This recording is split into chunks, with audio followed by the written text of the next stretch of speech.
귀에 있는 자는 성령이 교회들에게 하시는 말씀을 들을지어다. 귀에 있는 자는 성령이 교회들에게 하시는 말씀을 들을지어다. 하나님께서는 우리 인생들이 하나님을 알아갈 수 있는 방법을 주셨는데 그것이 바로 성경입니다. 히브리서 1장 1절 2절 말씀에서 옛적의 선지자들을 통하여 여러 부분과 여러 모양으로 우리 조상들에게 말씀하신 하나님이 이 모든 날 마지막에는 아들을 통하여 우리에게 말씀하셨으니, 하나님께서는 우리 인생들이 하나님을 알아갈 수 있는 방법으로 성경, 즉 말씀을 주셨는데, 그 방법으로 옛적에 곧 구약시대에는 선지자를 통해서 말씀을 주셨고, 이 모든 날 마지막에는 곧 신약시대에는 하나님의 아들, 즉 예수님께서 직접 이 땅에 성육신 하심으로 우리 인생들에게 말씀을 주셨다는 것입니다. 그래서 우리는 성경을 가까이 해야 합니다. 하나님 말씀 듣기 위해서 발버둥을 쳐야 합니다. 왜냐하면 우리는 하나님의 자녀이고, 하나님의 자녀는 하나님 말씀을 통해서만이 하나님을 알아갈 수 있고, 하나님을 알아갈 때에 우리는 하나님의 자녀로 이 땅 가운데 영향력을 나타낼 수 있기 때문입니다. 그런데 지금의 교회들이나 성도들을 보면 이 세상 속에서 영향력을 별로 드러내고 있지 못하고 있습니다. 쉽게 말해서 누가 그리스도인인지 아닌지 구분이 별로 가지 않다는 것입니다. 그래서 교회는 하나님께 주신 이 성경 66권 중에서 마지막 성경 요한계시록의 7 교회 주신 말씀에 우리는 귀를 기울여야 합니다. 우리는 가끔 이런 생각을 하고 이런 말을 합니다. 옛날 얘기라고 말이죠. 고리타분하게 요즘 시대에 맞게 예배 형식도 바꾸고 말씀도 바뀌어야 한다고 얘기들을 합니다. 그래서 사람의 생각대로 여러 가지 바꾸어 놓습니다. 그래서 중요한 것은 하나님 말씀은 예나 지금이나 변함이 없다는 사실입니다. 하나님 말씀은 사람의 생각으로 쓰여진 말씀이 아니기 때문에 하나님 말씀은 살았고 운동력이 있어 좌우의 날선 어떤 검보다도 예리하여 혼과 영과 관절과 골수를 찔러 쪼개기까지 하며 그 마음의 생각과 뜻을 감찰하기 때문에 이 땅의 교회는 7교회 주신 이 말씀에 귀를 기울이고 말씀 위에 하나님의 교회를 세워 가야 하는 것입니다. 그래서 주님은 7교회에 교훈을 주시고 제일 마지막에 이렇게 말씀하십니다. 귀에 있는 자는 성령이 교회들에게 하시는 말씀을 들을지어다. 그런데 우리는 말씀을 교회에 주셨다 해서 우리 성도와는 아무런 상관이 없다고 생각을 하시면 안 됩니다. 왜냐하면 이 교회는 건물을 말하는 것이 아니기 때문입니다.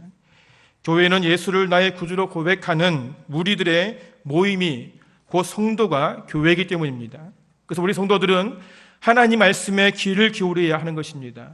선포된 말씀에 나의 생각을 집어넣는 것이 아니라 말씀 그대로 믿고 순종해야 하는 것입니다. 그럴 때 하나님의 교회는 세상 속에서 많은 영향력을 나타내게 되는 것입니다. 이런 놀라운 능력이, 놀라운 역사가 우리 교회 위에 있어지기를 간절히 소원합니다. 주님 오늘 빌라델비아 교회에 자신의 모습을 드러내는데 지금까지 여러 교회와는 다른 모습으로 말씀하십니다. 오늘 7절 말씀 보니까 빌라델비아 교회의 사자에게 편지하라. 거룩하고 진실하사 다윗의 열쇠를 가지시니 곧 열면 닫을 사람이 없고 닫으면 열 사람이 없는 그가 이르시되. 주님 빌라델비아 교회에 자신을 드러내는데 3가지로 말씀하십니다. 나는 거룩한 하나님이시다. 나는 진실하신 하나님이시다. 나는 다윗의 열쇠를 가지신 하나님이시다 라고 말합니다. 첫째로 주님은 거룩하신 하나님이십니다. 하나님께서는 구약에서부터 이 땅의 백성들에게 계속해서 자신을 이렇게 말씀하십니다. 나는 거룩하신 하나님이다. 하나님의 본체는 거룩 그 자체라는 것입니다. 죄와는 상관이 없는, 아니 죄라는 말을 하나님 앞에서 꺼낼 수 없는 거룩하신 하나님이시라는 것입니다. 그래서 하나님의 백성들에게 말씀하시죠. 레위기 1장 45절 말씀에서 나는 너희의 하나님이 되려고 너희를 애굽 땅에서 인도하여 낸 여호와라. 내가 거룩하니 너희도 거룩할지어다. 하나님께서 거룩하시니 하나님 백성인 너희도 당연히 거룩해야 한다는 것입니다. 또한 신약 성경에서도 내가 거룩하니 너희도 거룩하라고 그렇게 베드로는 말씀하고 있습니다. 그런데 성부 하나님만이 거룩하신 하나님일까요? 그렇지 않습니다. 성자 하나님, 성령 하나님도 역시 한 본체로서 거룩하신 하나님이라는 사실입니다. 요한은 요한일서 2장 20절에서 너희는 거룩하신 자에게서 기름 부음을 받고 모든 것을 아느니라. 거룩하신 자 곧 예수 그리스도에게 기름 부음을 성령을 받았다는 것입니다. 성도님들, 우리를 부르신 주님은 거룩하신 하나님이십니다. 그러니 주님께 부름받은 이 땅의 모든 성도들은 거룩해야 하는 것입니다. 베드로는 베드로전서 1장 14절 이하에서 너희가 순종하는 자식처럼 전에 알지 못할 때에 따르던 너희 사역을 본받지 말고 오직 너희를 부르신 거룩한 이처럼 너희도 모든 행실에 거룩한 자가 되어라. 우리가 거룩한 자로서 세워지기 위해서는 우리의 모든 행실에 거룩한 자가 되어야 된다라고 말씀하고 있습니다. 우리의 모든 행실, 곧 우리의 모든 삶에서 거룩함이 묻어나야 되는데 베드로는 그 방법으로 우리가 예수를 알지 못할 때에 따르던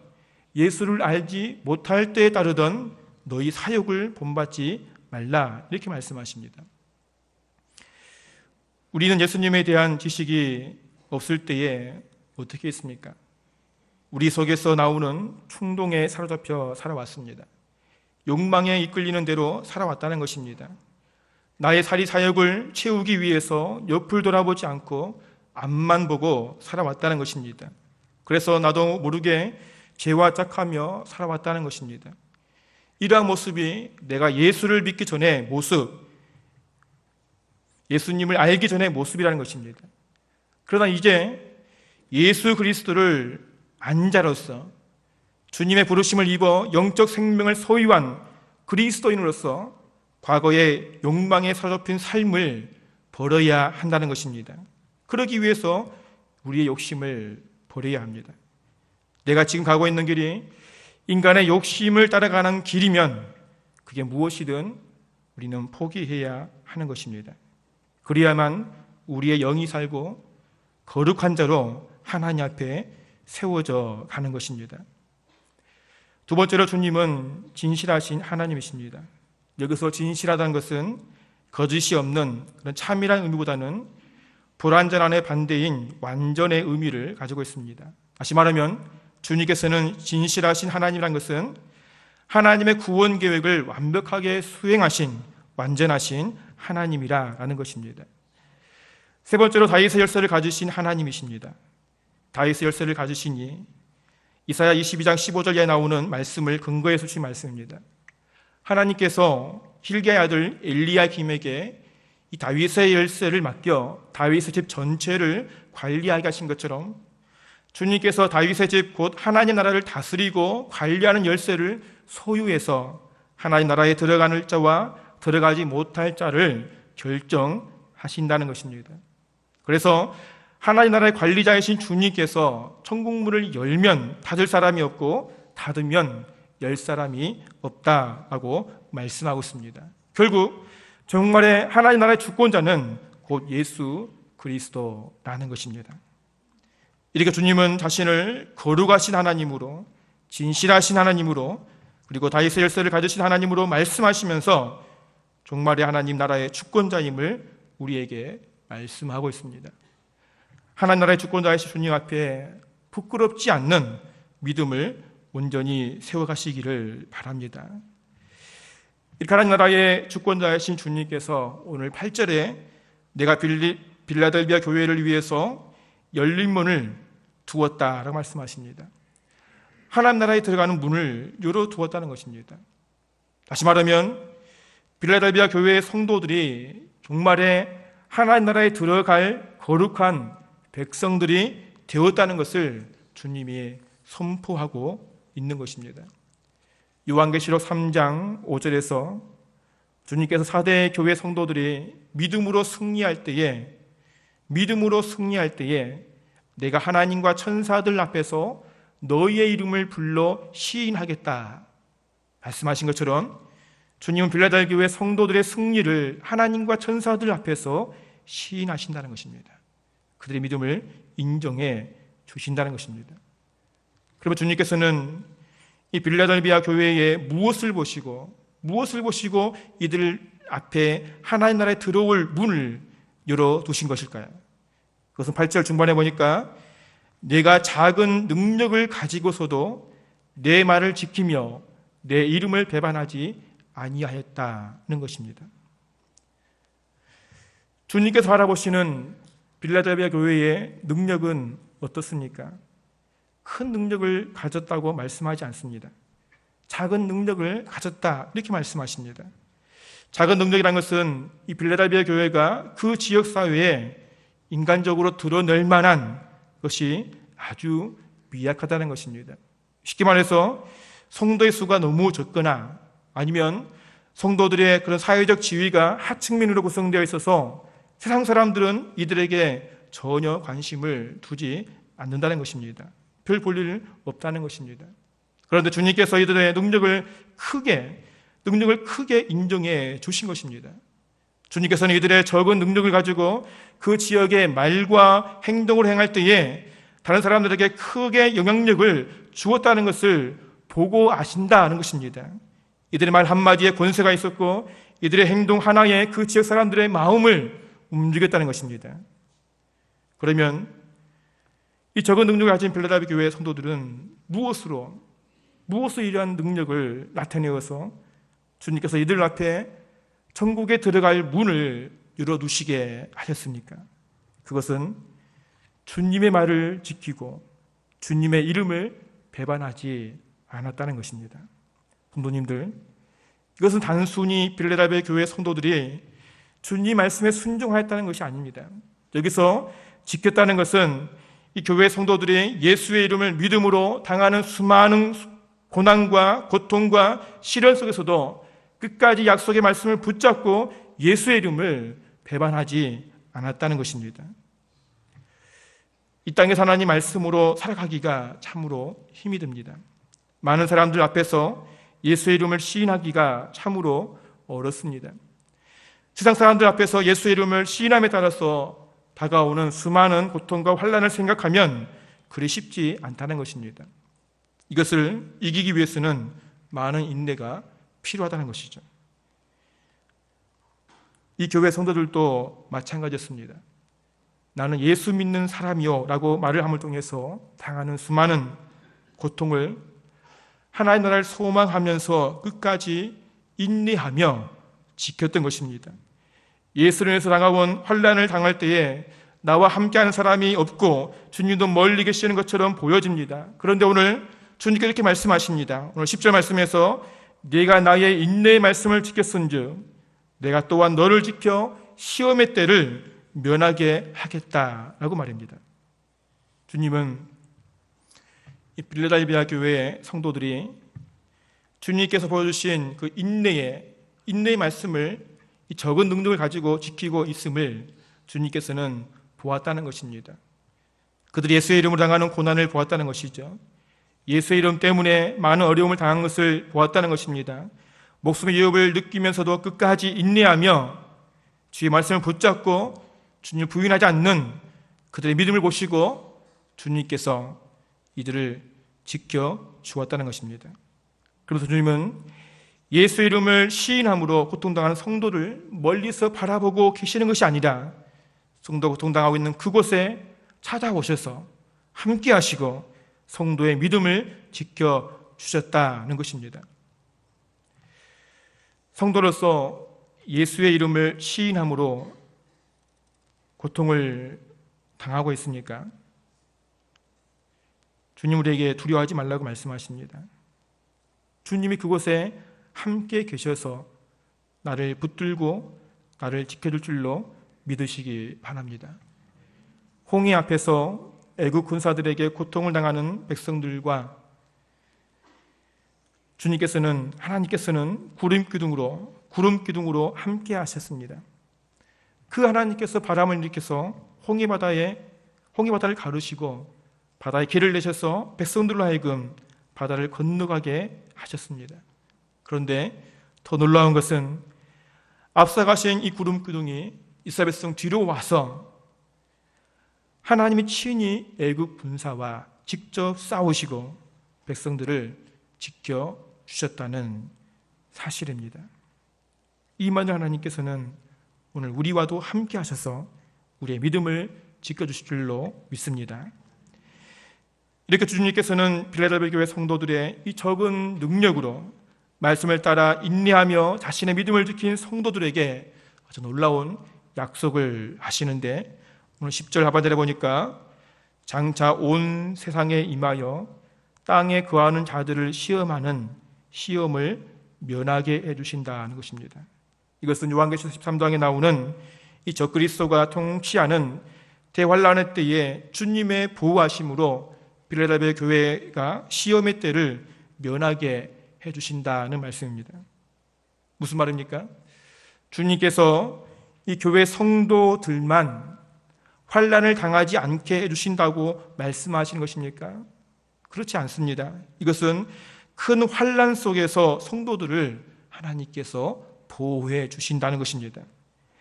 예수는 요한복음 17장 15절에서 제자들을 위해 이렇게 기도하는데, 내가 비옵는 것은 그들을 세상에서 데려가시기를 위함이 아니요 다만 악에 빠지지 않게 보존하시기를 위함이니라. 주님은 성도들이 세상으로부터 따로 분리시키지 않습니다. 주님께서는 성도들이 세상 속에서 믿음으로 승리하기를 원하시는 것입니다. 그래서 주님은 세상 속에서 하나님 말씀으로 인내하며 지키기 위해서 부단히 노력하는 자들에게 직접 찾아오셔서 성도들을 붙들고 지키시고 보호하신다고 우리에게 말씀하고 있습니다.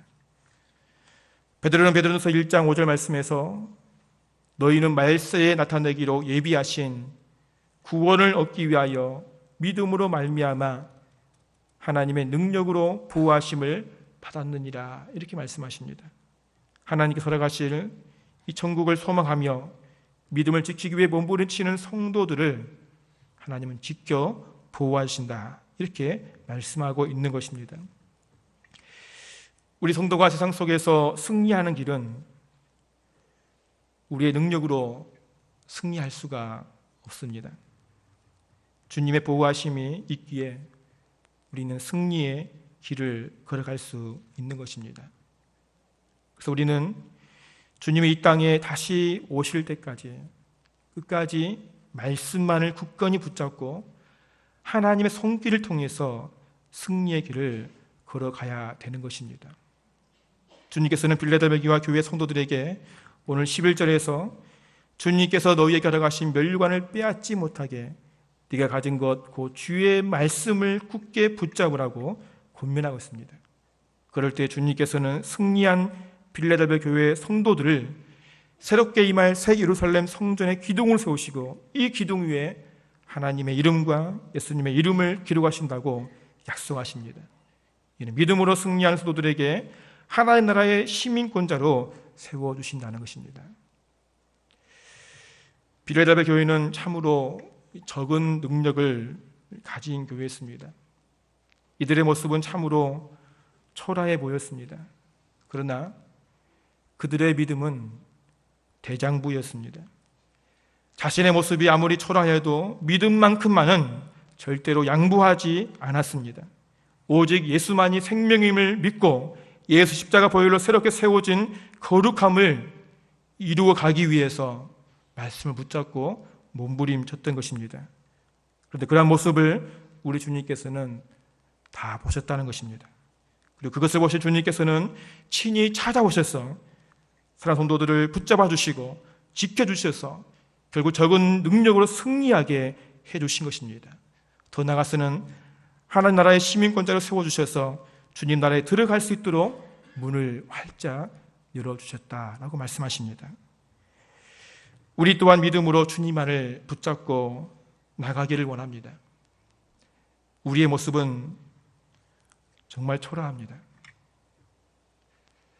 나의 이름을 어디에 내놓기가 참으로 부끄러울 정도로 우리는 적은 능력을 가지고 있습니다. 그러나 내 안에 계신 주님의 능력은 크다는 사실입니다. 나와 항상 함께 하시고 나를 지키시는 주님만을 온전히 의지함으로 승리하는 우리 믿음이 되어지기를 간절히 소원합니다.